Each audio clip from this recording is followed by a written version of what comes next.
Hello नमस्कार दोस्तों, मैं हूं आपका होस्ट और दोस्त और आपका एक बार फिर से बहुत बहुत स्वागत है वाइस पाठशाला पे। वाइस पाठशाला पर हम आपको क्लास 10 सोशल साइंस का कंप्लीट सिलेबस करवाने वाले हैं। तो अगर अभी तक अगर आपने इस चैनल को सब्सक्राइब नहीं किया है तो आज इस चैनल को सब्सक्राइब कर लीजिए। हमारे अभी अराउंड 125 सब्सक्राइबर्स है।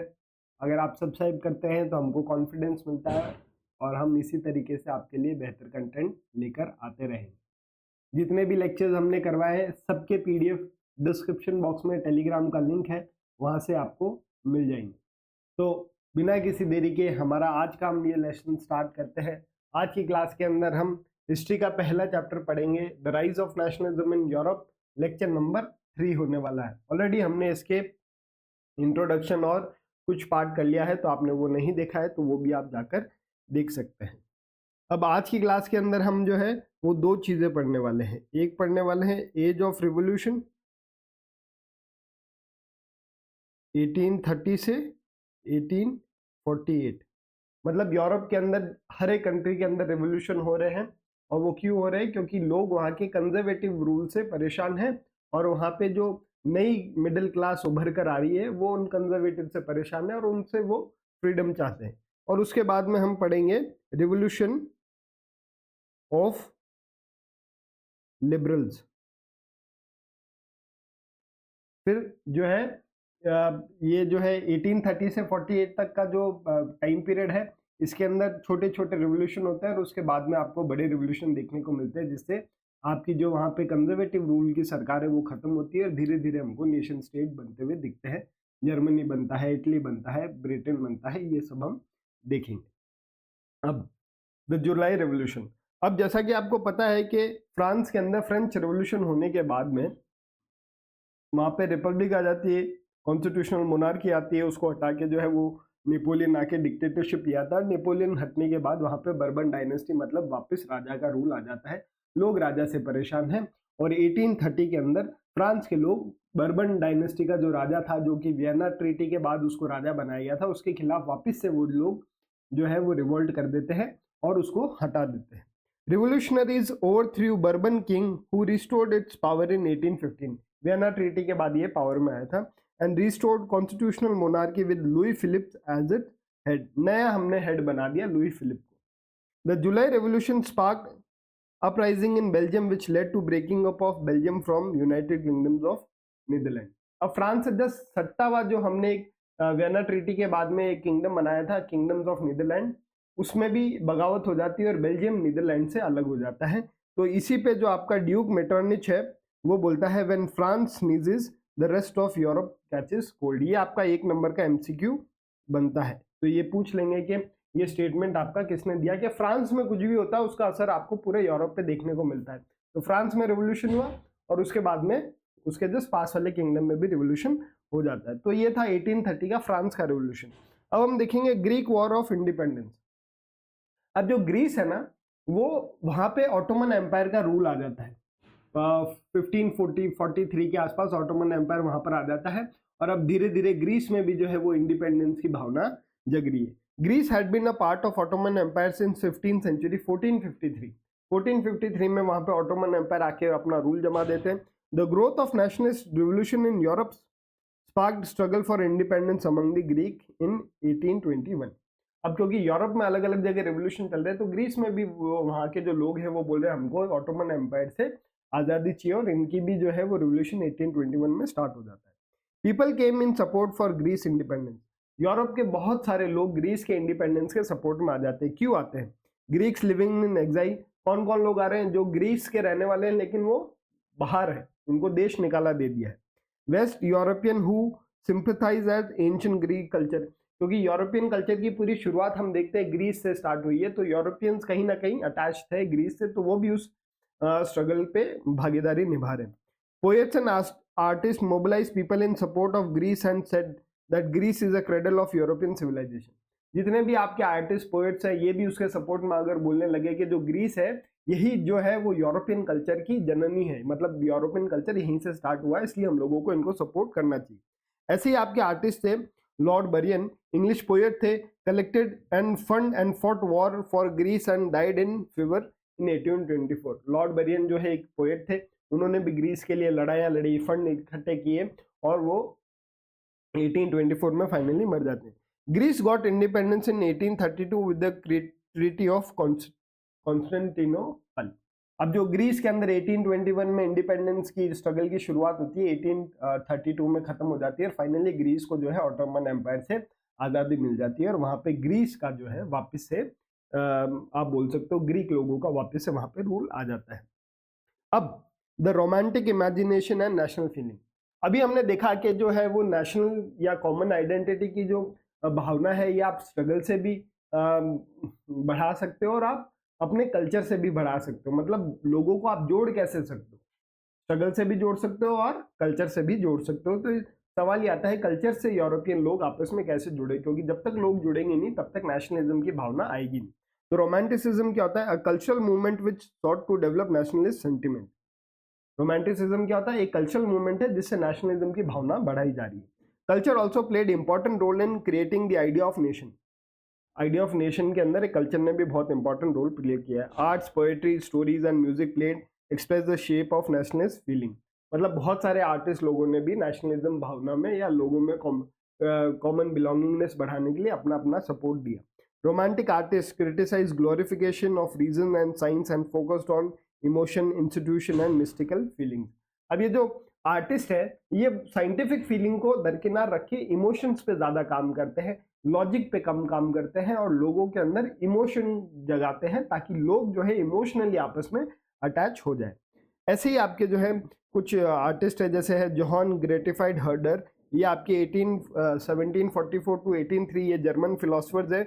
इनको लगता था believe that true spirit of nation folks great among common German people das volk and could be develop through the folk songs, poetry and folk dance.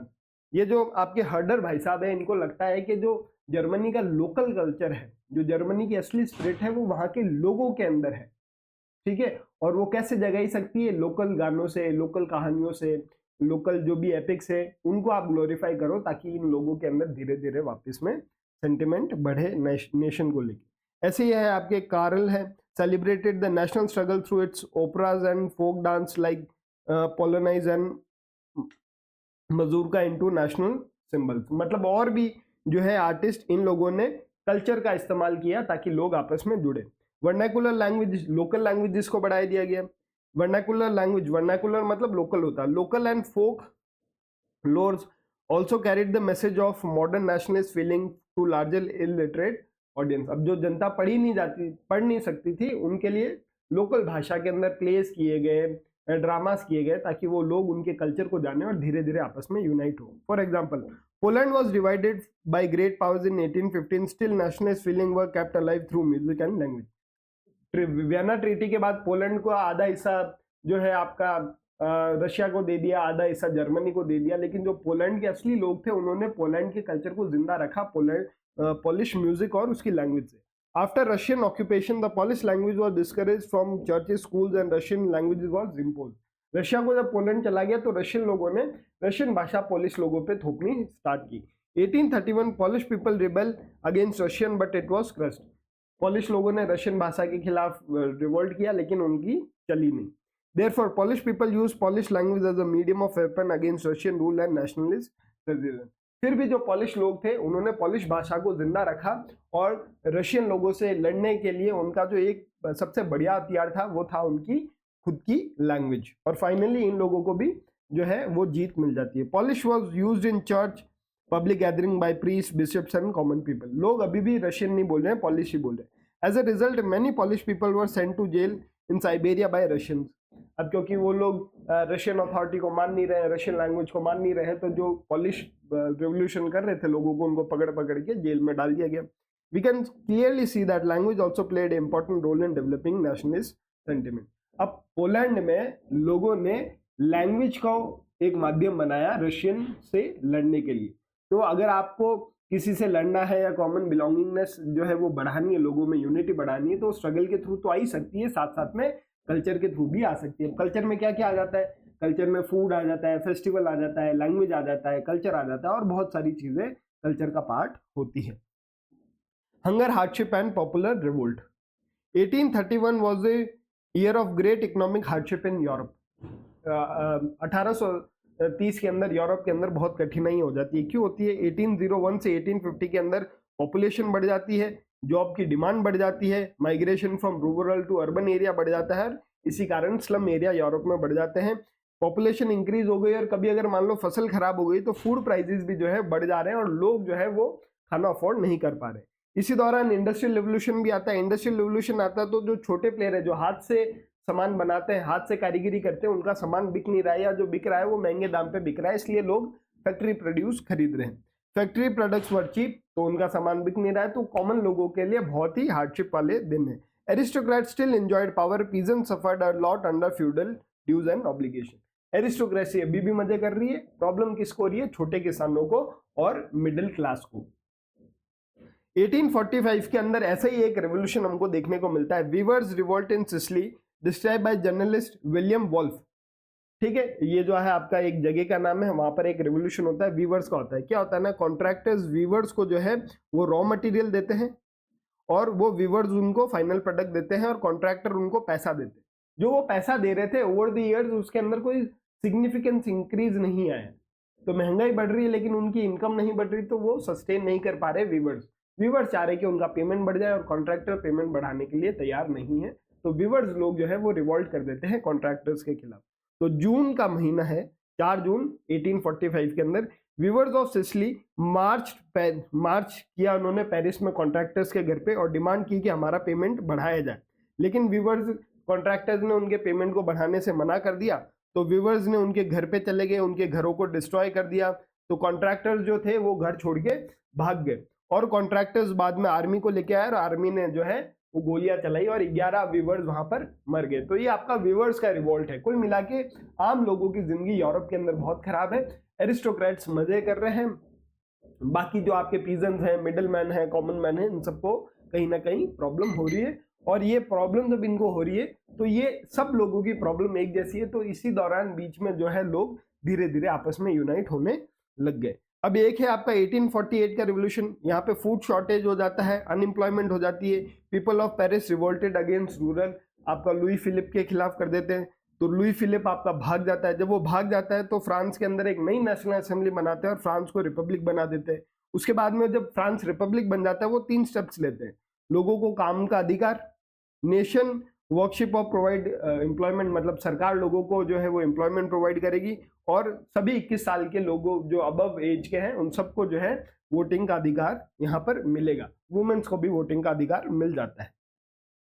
अब जब फ्रांस में 1848 में रिपब्लिक स्टेट बन जाता है, यूनिवर्सल अडल्ट फ्रेंचाइज बन जाती है, तो फ्रांस के जस्ट बाजू वाला जो देश है जर्मनी, उनको लगता है हमको भी यहाँ पर फ्रांस जैसे ही रिपब्लिक देश बना देना चाहिए, हम कब तक जो है किसी राजा के अंडर काम करेंगे। Liberal nationalist of Germany, Italy, Persia, Austria, Hungary empire also demanded constitution and national unification. अब यहाँ के लोग भी डिमांड कर रहे हैं, जैसे फ्रांस के अंदर रिपब्लिक आ गया, हमारे यहाँ पर भी रिपब्लिक होना चाहिए। तो 18 मई 1848 को liberal nationalist middle class of German state gathered in Frankfurt and decided to make their elected national assembly parliament and draft their own constitution। ये जो जर्मन स्पीकिंग लोग हैं, जो जर्मन लिबरल लोग हैं, ये फ्रैंकफर्ट में इकट्ठा होता है और फ्रैंकफर्ट जो चर्च है वहां पे जाके ये बोलते हैं, सेंट पॉल चर्च में जाके बोलते हैं कि हम जो है वो नेशनल असेंबली क्रिएट करेंगे और खुद का कॉन्स्टिट्यूशन बनाएंगे और हम जो है इस एरिया को यूनिफाई करेंगे। 1831 representative members march to church Saint Paul's parliament and draft constitution for all German state. 39 states के लिए इन्होंने कॉन्स्टिट्यूशन ड्राफ्ट कर दिया। According to constitution monarch will be subject to constitution. अब जो राजा होगा वो कॉन्स्टिट्यूशन के अंडर में रूल करेगा। अब लेकिन 39 स्टेट से राजा किसको बनाएंगे, तो जो सबसे बड़ा एरिया था पर्शिया, उसके राजा के पास गए और बोला हम 39 स्टेट्स को मिला देंगे, ये हमारा कॉन्स्टिट्यूशन और आपको इस कॉन्स्टिट्यूशन के अंडर में रूल करना है।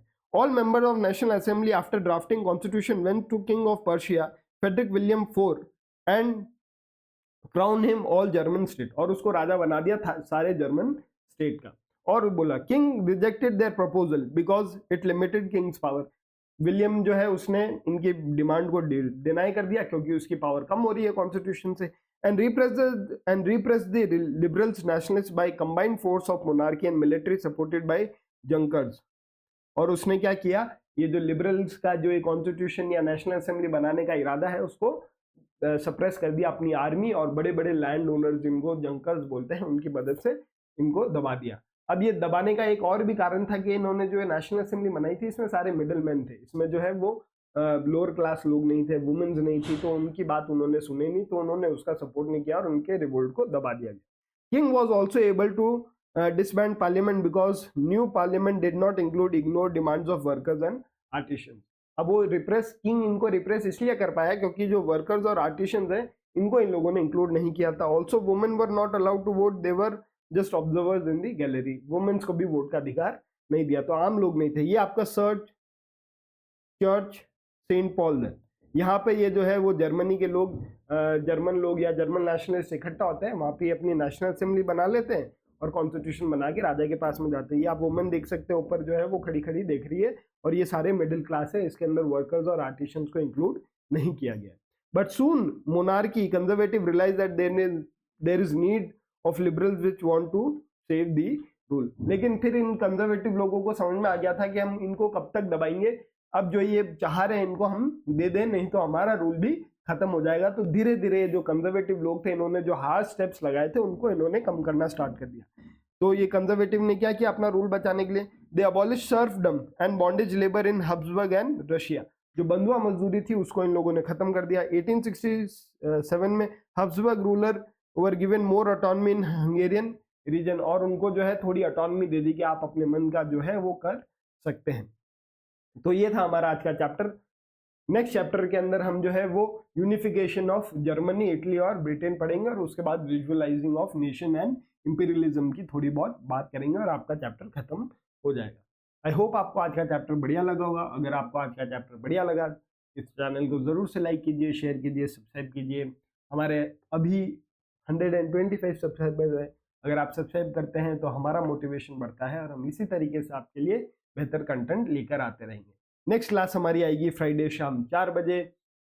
हम मिलते हैं आपको फ्राइडे को, तब तक के लिए जय हिंद, जय भारत।